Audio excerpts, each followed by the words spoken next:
उमेदवार बिनविरोध निवडून येणं हे लोकशाहीसाठी चांगलंच असून विरोधक त्याचं नाहक राजकारण करत आहेत असं भाजपा नेते चंद्रशेखर बावनकुळे यांनी म्हटलंय।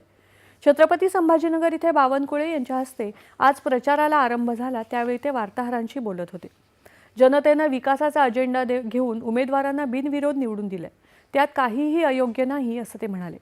मुख्यमंत्री देवेंद्र फडणवीस विकसित महाराष्ट्राच्या दृष्टिकोनाला अनुसरून मुंबईचा सर्वांगीण विकास घडवतील असा दृढ विश्वास मुंबईकरांना असल्यामुळे मुंबईमध्ये महायुतीच जिंकेल असं बावनकुळे म्हणाले।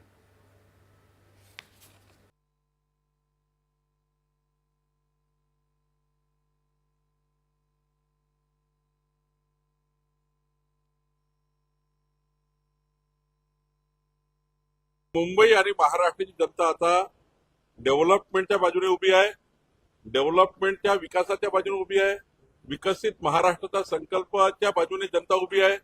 मुंबईला विकसित करण्याकरता जनता मतं देईल आणि डेव्हलपमेंट म्हणजे देवेंद्र फडणवीस जी आहे हे जनतेला माहिती आहे, त्यामुळे महायुतीलाच मतदान होईल।